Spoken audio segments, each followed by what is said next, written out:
बारे में क्लियर है। तो आज हम पढ़ेंगे जॉइंट्स। जो डाउट हैं आपके शायद वो क्लियर हो जाएं, जो क्वेश्चन पेपर में डाउट थे। क्लियर है। तो सबसे पहले हम बात करते हैं जॉइंट्स की। तो जॉइंट्स क्या होते हैं, हम ये लिख सकते हैं where two bone meet, two bone meet, या हम ये कह सकते हैं articulation of bone, articulation of bone in one point. ठीक है। तो ये हो गया हमारा जॉइंट्स। जॉइंट्स क्या है, जहाँ पे दो या दो से ज़्यादा बोन, टू बोन मीट्स या more than one bone meet. ठीक है, दो या दो से ज़्यादा बोन भी वहाँ पे मीट कर सकते हैं, तो उसको हमने बोला जॉइंट। क्लियर हो गया। अब हमने बात करी थी कि जॉइंट क्या होते हैं, टाइप्स ऑफ जॉइंट। तो टाइप्स ऑफ जॉइंट एक तो होता है हमारा स्ट्रक्चर के बेस पे जॉइंट्स के टाइप। बहुत ही शॉर्ट और कॉन्सेप्ट बनाने वाला पढ़ना है हमको। तो स्ट्रक्चर और फंक्शन, ये दो ही टाइप होते हैं बेसिक जॉइंट्स के। क्लियर हो गया। स्ट्रक्चर में हम क्या पढ़ते हैं, स्ट्रक्चर में हम सबसे पहला जॉइंट पढ़ते हैं फाइब्रस जॉइंट। क्लियर हो गया। दूसरा हम पढ़ते हैं कार्टिलेजिनियस जॉइंट, या कार्टिलेज जॉइंट भी कह सकते हैं इसको, कार्टिलेज जॉइंट। और तीसरा हम पढ़ते हैं साइनोवियल जॉइंट।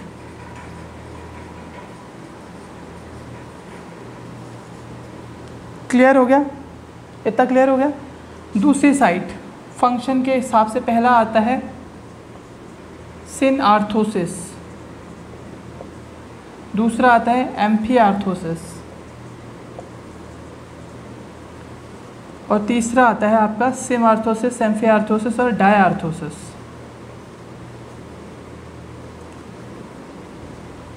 ये तीन हो गए फंक्शन के बेस पे। अब आप इसको इसमें ज़्यादा कुछ नहीं समझना है। मेन चीज़ क्या है, स्ट्रक्चर और फंक्शन। कुछ नहीं समझना है, एक ही साइड का समझ लोगे, दूसरे साइड का अपने आप समझ में आ जाना है। तो पहला वाला फाइब्रस जो जॉइंट होते हैं, फाइब्रस जॉइंट में क्या नहीं होता, साइनोवियल कैविटी क्या होती है, एब्सेंट होती है। क्लियर हो गया। साइनोवियल कैविटी एब्सेंट होती है तो ये बिल्कुल भी मूव नहीं करते, इमूवेबल होते हैं, पूरी तरीके से इमूवेबल होते हैं।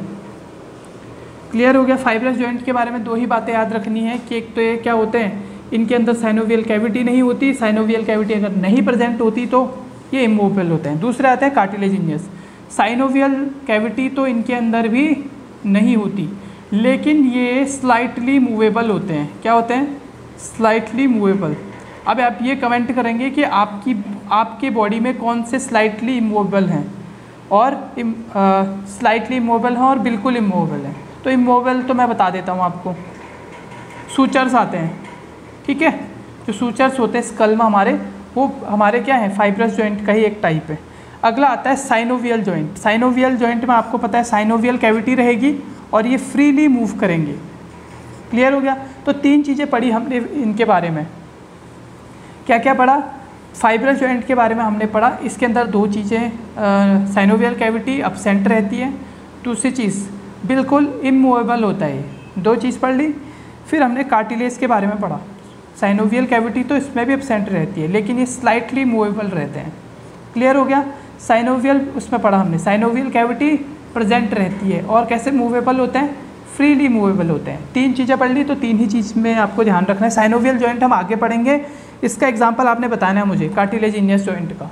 क्लियर है। अब फंक्शन के हिसाब से आपको ये याद है, तो फंक्शन और फाइब्रस को ही अगर हम देखें तो सिनआर्थोसिस बोला जाता है, क्योंकि सिनआर्थोसिस वो जॉइंट होते हैं जो बिल्कुल भी मूव नहीं करते।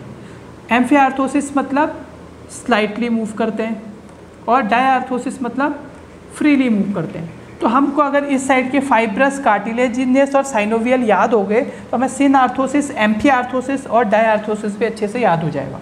तो ये तो थे टाइप।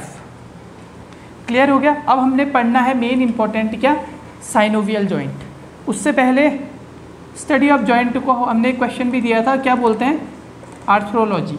क्या बोलते हैं, arthrology. Clear, study of joint.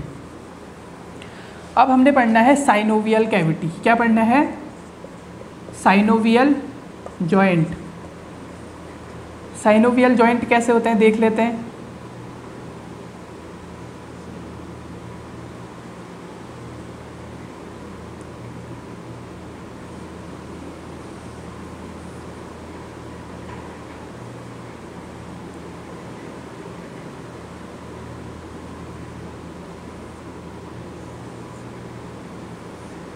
Suppose ये कोई जॉइंट है, इसके अंदर भरा हुआ है साइनोवियल फ्लूइड। तो साइनोवियल जॉइंट के बारे में हमको बस कुछ ही चीज़ें याद रखनी है। पहला तो साइनोवियल जॉइंट वो जॉइंट होते हैं जिनमें साइनोवियल फ्लूइड होता है। दूसरा, ये साइनोवियल फ्लूइड एक कार्टिलेज से कवर रहता है, ठीक है। ये जो जिस कैविटी में साइनोवियल फ्लूइड है उसको साइनोवियल कैविटी बोलते हैं, जिसमें साइनोवियल फ्लूइड भरा रहता है। ये साइनोवियल कैविटी कवर रहती है किससे? ये दो लेयर दिख रही है ना, इनको बोलते हैं आर्टिकुलर कार्टिलेज। क्या बोलते हैं? आर्टिकुलर कार्टिलेज, ठीक है। जिससे कवर रहती है उसको क्या बोलते हैं? आर्टिकुलर कार्टिलेज, जो कि डबल मेम्ब्रेन होती है। तो जो इनर वाली होती है, इनर वाली तो हमारी मेम्ब्रेन है, इसको साइनोवियल मेम्ब्रेन बोलते हैं, ठीक है। तो साइनोवियल मेम्ब्रेन का ही काम होता है ये साइनोवियल फ्लूइड को सीक्रेट करना। कौन सीक्रेट करता है फ्लूइड? Synovial membrane. जो आउटर वाली होती है ये होती है फाइब्रस। क्या होती है? फाइब्रस की। आर्टिकुलर कार्टिलेज की दो लेयर पढ़ रहे हैं हम, एक अंदर की साइनोवियल मेम्ब्रेन, बाहर की फाइब्रस। तो फाइब्रस लेयर का काम क्या होता है? प्रोटेक्शन प्रोवाइड करना। क्लियर हो गया इतना? तो साइनोवियल जॉइंट वो जॉइंट है जिसमें साइनोवियल कैविटी पाई जाती है, साइड से आर्टिकुलर कार्टिलेज से कवर रहता है। Synovial membrane synovial fluid secret करती है। इसके अंदर मैक्रोफेजेस भी प्रेजेंट होते हैं आपके। क्या प्रेजेंट होते हैं साइनोवियल फ्लूइड में? मैक्रोफेजेस। ये बात आप ध्यान रखना, बस आपको इतनी ही चीज़ें इसमें याद रखनी है। क्लियर है? हम इस टॉपिक को बहुत शॉर्ट में पढ़ रहे हैं क्योंकि इसमें ज़्यादा इंपॉर्टेंट कुछ भी नहीं है। बस आपको इतना याद रखना है साइनोवियल जॉइंट क्या होते हैं। मेन जॉइंट हमने पढ़ लिए थे, जॉइंट दो तरीके के होते हैं, उनमें से हम तीसरा जो मोस्ट इंपॉर्टेंट है साइनोवियल जॉइंट उसको डिस्कस कर रहे हैं। अब टाइप्स ऑफ साइनोवियल जॉइंट जहाँ से सबको क्वेश्चन आता है। क्लियर है? तो सबसे पहले हम बात करते हैं कौन से जॉइंट की? सबसे पहले बात करते हैं प्लेन जॉइंट की। प्लेन जॉइंट, ठीक है। प्लेन जॉइंट को ही हम क्या बोलते हैं? कौन सा जॉइंट बोलते हैं इसको? प्लेन जॉइंट को ही हम ग्लाइडिंग जॉइंट बोलते हैं। Gliding joint.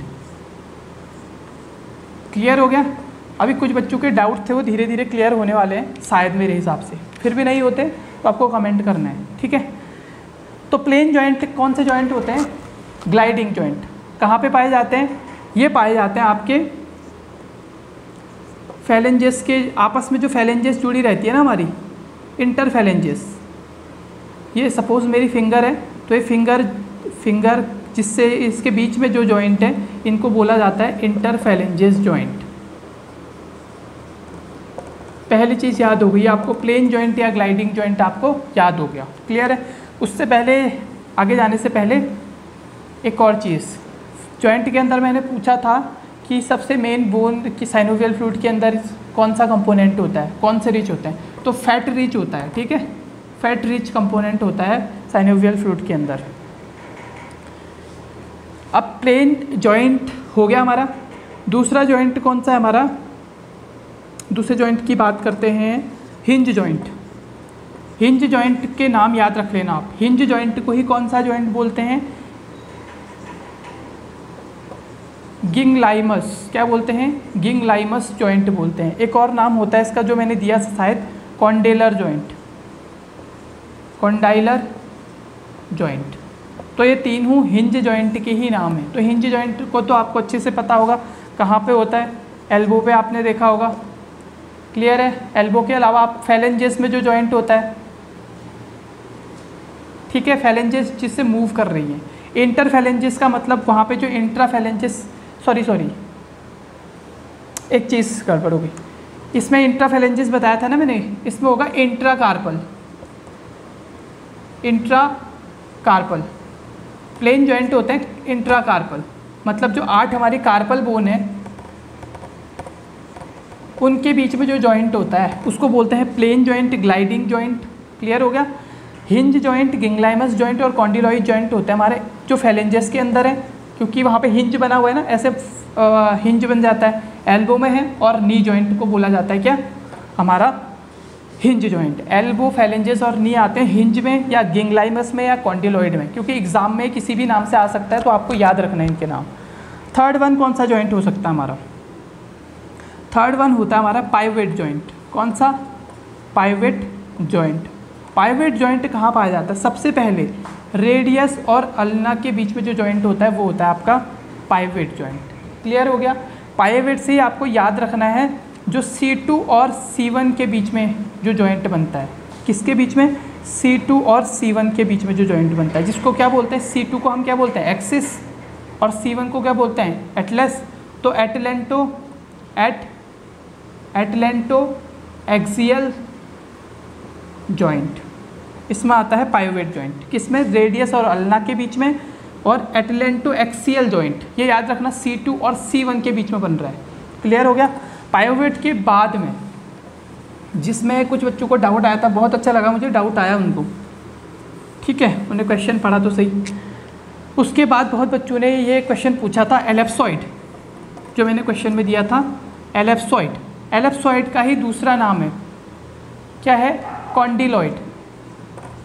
कॉन्डिलॉइड, एलिप्सॉइड और कॉन्डिलॉइड एक ही होते हैं, ठीक है। तो मैंने एलिप्सॉइड जॉइंट दिया था, तो बच्चों ने कहा था क्या कि सर ये तो रिस्ट में जोड़ा जाता है, आपने इसका आंसर माना है एटलेंटो ऑक्सीपुट जॉइंट। क्लियर है। पहली चीज़, जो हमारा पाइवेट जॉइंट होता है उसके बारे में एक और चीज़ बता रहा हूँ। जो C2 और C1 के बीच में पाइवेट जॉइंट होता है उसी को हम नो जॉइंट बोलते हैं, नो जॉइंट, क्योंकि ये हमारी ऐसे मूव करवाता है, ठीक है, लेटरल मीडियल मूव करवाता है, तो उस पाइवेट जॉइंट को बोला जाता है नो जॉइंट। और ये एटलेंटो एक्सियल जॉइंट जो कि एलिप्सॉइड जॉइंट कहलाता है, ये कहलाता है हमारा यस जॉइंट। क्या, क्योंकि ये जो हमारी नेक होती है उसको अप एंड डाउन करने के में हेल्प करता है। तो एटलेंटो ऑक्सीपुट जॉइंट है हमारा एलिप्सॉइड और कॉन्डिलॉइड जॉइंट। क्लियर हो गया। दूसरी चीज़, बच्चे ने पूछा था कि सर ये तो रिस्ट में होती है एलिप्सॉइड जॉइंट, ये रिस्ट में नहीं होती है, पहली चीज़, ठीक है, ये हमारे ऑक्सीपुट में होती है, एटलेंटो ऑक्सीपुट में। लेकिन रिस्ट में उन्होंने क्यों बोला था, उन्होंने पढ़ा होगा, मुझे फिंगर बनानी नहीं आती एक्चुअली, रिस्ट कहाँ पे होती है, चलो जो भी है, ठीक है। तो जो हम जब भी काउंटिंग शुरू करते हैं, अगर मैं पूछूंगा कि इसमें क्या बोलेंगे इनको, फर्स्ट फेलेंजेस कहाँ से है, तो हमेशा जो काउंटिंग शुरू होती है थंब में भी और हमारे किस में, हमारे ऊपर थंब में भी और नीचे टो में भी, तो हमेशा शुरू होती है यहाँ से। क्लियर हो गया। फर्स्ट यहाँ से शुरू होगा, थंब से हमेशा शुरू होता है। क्लियर हो गया। तो थंब से हमेशा शुरू होता है, तो क्या होता है, केवल थंब पे ही जो रहता है हमारा एलिप्सॉइड जॉइंट रहता है। उसके अलावा जो कार्पो मेटाकार्पल बोल रहे हैं आप, उसके लिए एक जॉइंट आता है, इसके बाद पढ़ने वाले हैं, कार्पस और मेटाकार्पस। यहाँ पे होता है ना, 8 ही होते हैं। इनके बीच में तो हमने पढ़ा था जो कार्पल के बीच में होता है वो तो हमने प्लेन जॉइंट पढ़ लिया था, इंटाकार्पल जॉइंट, जिसको प्लेन जॉइंट बोलते हैं या ग्लाइडिंग जॉइंट बोलते हैं। जो इन कार्पल्स को मेटाकार्पल के साथ में जोड़ रहा है उसको क्या बोलते हैं, उसी को आप बोल रहे थे कि सर इसको तो रिस्ट जॉइंट बोलते हैं। तो रिस्ट जॉइंट नेक्स्ट वाला, इसमें केवल जो आपका आएगा थंब वाला, केवल थंब ही एक ऐसा पार्ट है, बाकी फिंगर्स में, बाकी पूरे में क्या होती हैं आपकी, वो होती हैं सैडल जॉइंट। सैडल जॉइंट आपको समझ में आ गया होगा, किस के बीच में है, कार्पल के बीच में जो कि 8 होती हैं और मेटाकार्पल के बीच में जो कि 5 होती हैं। तो इनको कार्पो मेटाकार्पल जॉइंट भी बोला जाता है सैडल को, और यही होती है रिस्ट जॉइंट, ना कि एलिप्सॉइड। एलिप्सॉइड केवल थंब में होती है। क्लियर हो गया। तो सैडल जॉइंट कार्पस और मेटाकार्पल में होते हैं हमेशा, और वो भी फर्स्ट मेटाकार्पल में। क्लियर हो गया। फर्स्ट मेटाकार्पल बोला जाता है थंब को, और थंब से ही कभी भी अगर हम काउंटिंग, अगर मैं बोलूँ कि मेरा मेटाकार्पल फर्स्ट डैमेज हुआ है, टूटा है, तो समझ जाना है कि आप, मैं किसकी बात कर रहा हूँ, थंब की। और ऐसे ही मेटाटार्सल की बात करूँगा तो किसकी बात करूँगा, टो की बात करूँगा। क्लियर हो गया। तो सैडल जॉइंट कार्पो मेटाकार्पल होते हैं। इंटरकार्पल होते हैं प्लेन और ग्लाइडिंग। जो कार्पस के बीच में होते हैं वो होते हैं आपके प्लेन जॉइंट। जो कार्पो मेटाकार्पल होते हैं वो होते हैं सैडल जॉइंट। इलिप्सॉइड और कॉन्डिलॉइड जॉइंट जो आपका ऑक्सीपुट है और C1 है, ऑक्सीपुट और C1 है उसके बीच में बनता है, या फिर केवल थंब में बनता है, फर्स्ट मेटाकार्पल में बनता है, उसको बोलते हैं हम एलिप्सॉइड कॉन्डिलॉइड जॉइंट। इतना क्लियर हो गया बच्चों? ठीक है, सैडल जॉइंट के बाद, सैडल जॉइंट हो गया, लास्ट जॉइंट इसमें आता है बॉल एंड सॉकेट जॉइंट। ये क्वेश्चन आता है बॉल एंड सॉकेट जॉइंट कितने होते हैं हमारी बॉडी में? तो बॉल एंड सॉकेट जॉइंट कितने होते हैं? 4 होते हैं। कहाँ कहाँ पे? 2 होते हैं शोल्डर पे सिंपल, और 2 होते हैं कहाँ पे? आपके हिप जॉइंट। एक और क्वेश्चन आया था यहीं से, इसमें कुछ बताना तो नहीं है। बॉल और सॉकेट जहाँ पे जॉइंट होते हैं वो बॉल एंड सॉकेट जॉइंट कहलाते हैं। वो कहाँ पे? शोल्डर और हिप जॉइंट। एक बच्चे ने फिर से एक बच्चे का डाउट था, क्या डाउट था? हाँ, मैंने पूछा था लार्जेस्ट जॉइंट कौन सा है, तो बच्चे कंफ्यूज हो रहे थे हिप जॉइंट में, और मैंने आंसर दिया था क्या? Knee joint. तो हिप जॉइंट बच्चों हमेशा लार्जेस्ट वेट बियरिंग जॉइंट में आता है, लार्जेस्ट वेट बियरिंग जॉइंट में आता है। ठीक है, इसको आप कैसे बोल सकते हो? देखो सिंपल, ये है, ये इसका हेड है, ये फिक्स हो गया एसिटाबुलम में, तो इतना बड़ा नहीं होता हिप जॉइंट। क्लियर है? वो लार्जेस्ट वेट बियरिंग जॉइंट होता है, जबकि जो लार्जेस्ट जॉइंट होता है वो नी होता है। क्यों?